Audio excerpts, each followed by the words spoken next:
నిశ్శబ్దం నిశ్శబ్దం, దయచేసి ఎవరు మాట్లాడద్దు. హరి అంటే హరిదాసుల తలతో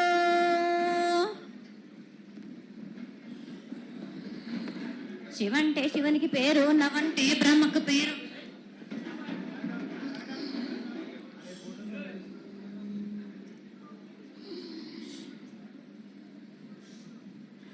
ఆరేళ్ళు మూరేళ్ళు కపిని గందెళ్ళు కింద వరే సింహల మీద వరే పక్షులు పక్షులు పలుషాలు మద్దులు మారేళ్ళు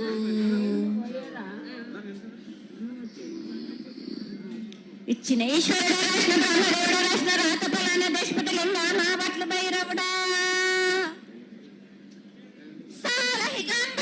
సరమణ రూపంబు 7 గండాల మీద 7 లింగాల మీద తలపది నామరాగుజుల రూపంబు 8 నామర ఏక చిత్తారు గురువు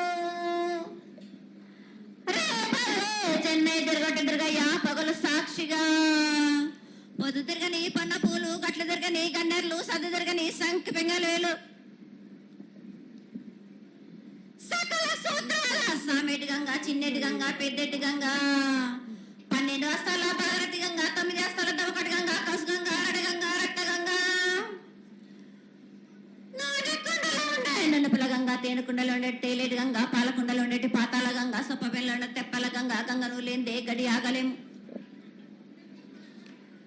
శివునికి శివ పూజ లేడు పరమేశ్వరునికి శావ లేదు మా తల్లి పార్వదేవి పకల పార్వతి పికల మాండదర జడల జాలాది గంగా రోమ రోమాన శంకరలింగం కాడన గజలు గడ దర్శనాలు కలియ పరీక్షలు మూకనబుద్ధ చంద్రం దసుకొని నక్షత్రాల కన్ను వేసుకొని 14 హస్తాలు ధరించిన మాంకాళి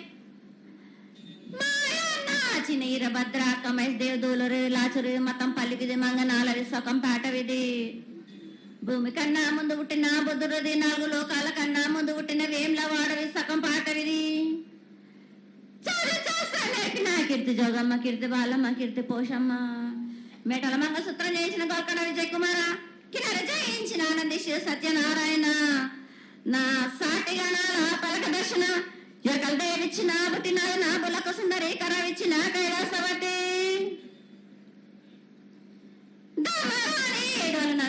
పంబాల చూడు నా బయలవనిది బ్యాగల కట్టన సాకలం సదరు సబన నా బ్యాగరింటిది లదిగంపన వడ్లవానిది బర్షన కమరింటిది కొలిమిన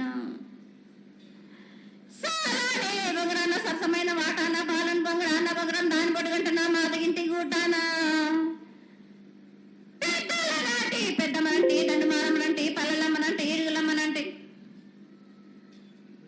ఆ లక్ష్మి నేనే భూలక్ష్మి నేనే ధనలక్ష్మి నేనే వల్ల ముత్యాలు వేసుకొని ముందుగా ముత్యాలు మనంటే అన్నలకి ఒక రూపంబు నల్లబోషునంటే గడ్డలమ్మనంటే సూదులమ్మనంటే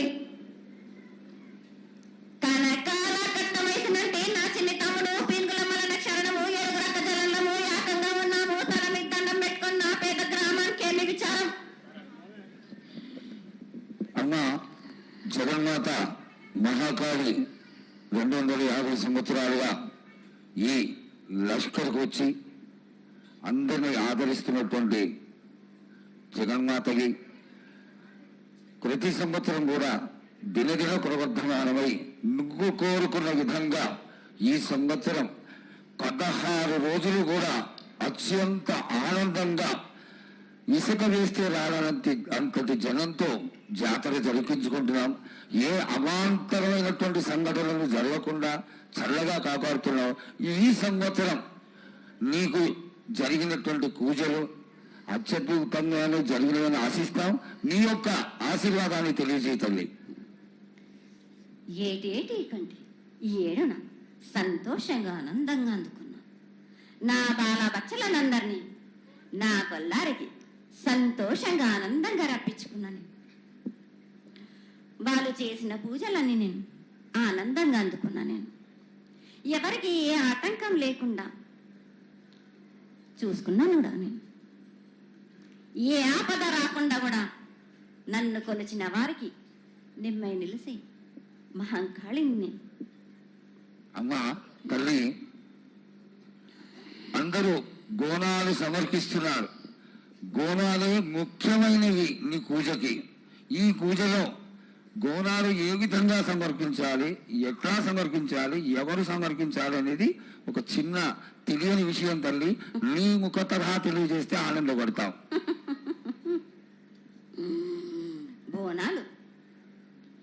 బోనమైనా పర్వాలేదు, మామూలు బోనమైనా మట్టి బోనమైనా స్వర్ణ బోనమైనా గాని ఎవరు ఎత్తుకొచ్చినా గాని పర్వాలేదు, గాని సంతోషంగా ఆనందంగా అందుకునేది నేనే కదా. చాలా సంతోషం. వీళ్ళు వాళ్ళు చేయాలని ఎటువంటి సందేహాలు మాత్రకు పెట్టుకోకండి బాలక. చాలా నా సంతోషం. వద్దకు వచ్చిన వాళ్ళకు ఎవరెత్తుకొచ్చినా ఎవరు చేసుకొచ్చినా గాని, బాలలు తెచ్చినా బాలికలు తెచ్చినా గాని సంతోషంగా ఆనందంగా తీసుకునే భారం నాది, సంతోషంగా అందుకునే భారం కూడా నాది. అమ్మా, ఇంతవరకు చక్కటి మాటలతో ఆశీర్వదించావు. అలాగే ప్రకృతికరమైనటువంటి గాలులు ఏ విధంగా పడతాయి, ఎండలు ఏ విధంగా కాస్తాయి, కాడి పంటలని సస్యశ్యామలంగా ఉండటం కోసం ఎలా ఆశీర్వదిస్తావు, తదనంతరం ఆది వ్యాధులతో బాధపడుతున్న వాళ్ళందరినీ ఎలా ఆశీర్వదిస్తావు, ఈ యొక్క చక్కటి మాటలు నీ ముఖం ద్వారా తెలియజేతల్లి. కోరినంత వర్షాలు ఉన్నాయి మీకు, పాడి పంటలు కూడా సమృద్ధిగానే ఉన్నాయి మీకు, ఎటువంటి లోటు లేదు మీకు. కానీ మీరు మాత్రం ఆనందంగా సంతోషంగా ఉండండి. ఎటువంటి అనుమానాలు పెట్టుకోకండి. నన్ను నమ్మిన వాళ్ళకు నేను తప్పకుండా మీ కోరికలు తీర్చడానికి ఉన్నాను. వర్షాలు మీకు కోరినన్ని వర్షాలు ఉన్నాయి మీకు, ఎంత కోరుకుంటే అంత విధంగా ఉన్నాయి, కానీ అంతకు మించి మీరు కోరుకోకండి. అమ్మా, నీ ఆశీర్వాద బలం ఉన్నంత వరకే మాకు సంభవిస్తాయి, దీనిలో ఏమాత్రం సందేహం లేదు. మా తెలంగాణ ప్రజలందరినీ ఎంత ఆనందంగా నువ్వు ఆశీర్వదిస్తున్నావో, లోకంలోని ప్రజలందరినీ కూడా అలాగే ఆశీర్వదిస్తున్నావు. అయితే ఇక్కడ ఒక చిన్న సంశయం ఏంటంటే, ఏనాడు నిన్ను బాట కట్టాలని కాదమ్మా, దినదిన కృతమానమై ఈనాడు వందలు వేలు లక్షలు కోట్లలోకి వచ్చేసారు జనం. ఈ కోట్లలోకి వచ్చినటువంటి జనమందరూ 48 గంటలు ఎడతెరికి లేకుండా నీ దర్శనం చేసుకొని నీ యొక్క ఆశీర్వాదం పొంది నీకు పలహారాలు పండ్లు అన్నీ సమర్పించుకొని నీ తృప్తిని తెలియజేయమని వేడుకుంటున్నారు తల్లి.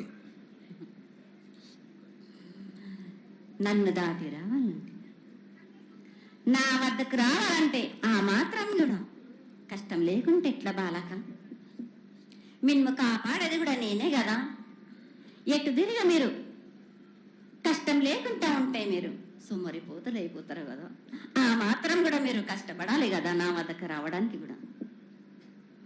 కానీ సంతోషంగా మీరు ఏమి తెచ్చినా కానీ, మీరు పలహార తెచ్చినా, పండు తెచ్చినా, ఏమి తెచ్చినా, సాగ తెచ్చినా, బోనం తెచ్చినా ఆనందంగా అందుకునే భారం నా తప్పనిసరిగా అందుకుంటా నేను. పిల్ల జల్ల గాని గడ్డు గోదా గాని ఎటువంటి ఆపద రాకుండా చూసుకుంటాను, ఎటువంటి వ్యాధి రాకుండా చూసుకునే భారం కూడా నాది. అమ్మ, చాలా సంతోషం తల్లి. ఇంతవరకు చక్కటి ఆశీర్వాదాన్ని ఇచ్చావు. నువ్వు ఏమి కోరుకుంటున్నావు, నీకు ఇంకా ఏమన్నా మేము చేయాల్సినది ఉన్నదా? ఏటేటి నుంచి మీరు నా రూపాన్ని పెట్టాలని అనుకుంటున్నారు కదా బాలక. నా రూపాన్ని మట్టుకు పెట్టండి మీరు. గాని ఎటువంటి ఆమె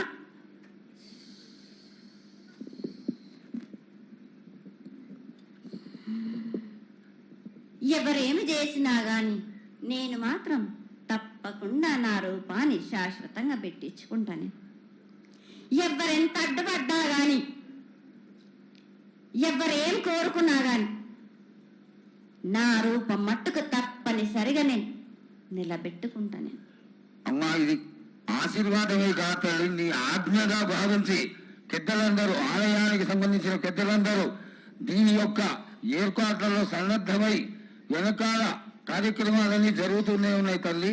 ఇక్కడ ఉన్నటువంటి ఆనాటి నుంచి వచ్చిన పెద్దల్లో మునిమన వాళ్ళైనటువంటి వాళ్ళందరూ ఆ దానికి సమర్థించినటువంటి ఒక పత్రాన్ని సేకరించి జగద్గురువుల నుంచి ఆమోదాన్ని తీసుకున్నారు. కేవలం నీ యొక్క ఆజ్ఞ మాకు తక్కువైంది తల్లి. బలాన్ని ఇచ్చి దాన్ని పరిపూర్ణం చేసుకొని మేము తృప్తిపడి నీ యొక్క రూపాన్ని చూసి ఆనందపడేట్టుగా ఆశీర్వదిస్తూ ఇంకా ఏమైనా ఉంటే తెలియజేస్తే తర్వాత మన వాళ్ళందరూ ఆనాటి నుంచి వచ్చినటువంటి పెద్దలు నేను ఒక 2 ప్రశ్నలు వేస్తారు తల్లి. ముందుగా తెలియజేయాలి. నా గ్రామ ప్రజలందరూ ఇది వడికే కాదు, గత 7 నుంచి కూడా మీరు సంతోషంగా ఆనందంగా ఉండడానికి మీరు చల్లని శాఖ పెడుతున్నారు అన్నమాట. సంతోషంగా అందుకుంటున్నాను. ఈ 7 కూడా మీరు 5 వారాలు నాకు పప్పు బెల్లం పలహారాలతోటి శాఖ పెట్టండి. నాకు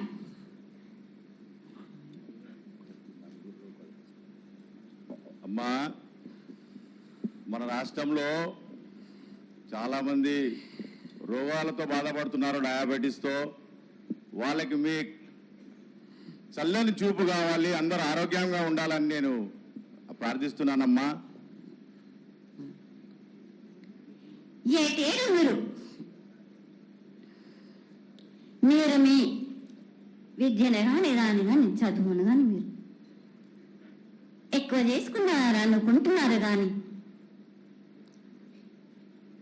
పురాతనం నుంచి మీరు సకాలంలో మీరు పాడి పంటలు ఇది వరకు రాక మీరు పండించటలేదు కాదు బాలక. ఔషధం ఇస్తే మీరు మించి ఔషధాన్ని మీరు ప్రయోగిస్తున్నారు. మీరు దానివల్ల ఈ రోగాలన్నీ మీకు ఈ ప్రభావం చెందుతున్నాయి. మీకు ఔషధాలు మీరు తగ్గించుకొని మీరు పాడి పంటలు మీరు సమృద్ధి చేసినట్టయితే తప్పనిసరిగా అనారోగ్యం అన్నది తగ్గుతుంది బాలక. అమ్మా, మేము ఏదైతే మీకు బలి కార్యక్రమం చేశామో ఆ బలితోని మీరు సంతృప్తిగా ఉన్నారని మేము అనుకోవచ్చా అమ్మా? ఏడేడ చేసేది రక్తపాశం ఇవ్వట్లేదు కదా బాలక. మీకు నచ్చినట్టు మీరు ఇస్తున్నారు కదా, దాంట్లోనే నేను సంతోషపడుతున్నాను. నేను అమ్మా, నువ్వు సాక్ష్యం చేస్తున్నావు, కోకడుతున్నావు, అర్థం కావట్లేదు తల్లి. నీకు భక్తులందరూ ప్రతి ఇంటి నుంచి కూడా నువ్వు కోరుకున్నటువంటి నైవేద్యాన్ని పంపిస్తూనే ఉన్నారు. పరోక్షంగా నేను రాత్రి కూడా ఒక చక్కటి పూజ జరిగింది. అందరూ ఆనందపడే విధంగా పూజ జరిగింది. తల్లి ఆశీర్వాదం బాగా ఇస్తావు కాదు అమ్మా, ఆకరణ ఆ మీద ఏదో ఒకటి వేసిపోతావు తల్లి. దయచేసి ఆ విధమైనటువంటి ఒక చిన్న తక్కువ మీద కొట్టకుండా సంతోషంగా ఎప్పటికప్పుడు నువ్వు ఆనందంగానే ఉంటూ ఆనందంగా భక్తుల్ని ఆదరించి ఆశీర్వదిస్తే చాలా సంతోషం తల్లి. సంతోషంగా ఆనందంగా అనుకున్నాను. మీరు కోరినట్టు మీరు సంతోషంగా ఆనందంగా ధనంగా అందుకున్నాను. బాలబచ్చలకే గాని గర్భిణీ స్త్రీలకే గాని ఎటువంటి ఆపదారాను నా బాలులందరినీ నేను కంటికి రెప్పలాగా అరికాలకు ముళ్ళు నట్టేమో నివర్లతోటి మీకే భారం నా కాపాడే భారం కూడా నాది. నా కల్లారి వచ్చినందుకు మీరు సంతోషంగా ఆనందంగా ఉండేలా చూసుకుంటాను. చాలా సంతోషం తల్లి.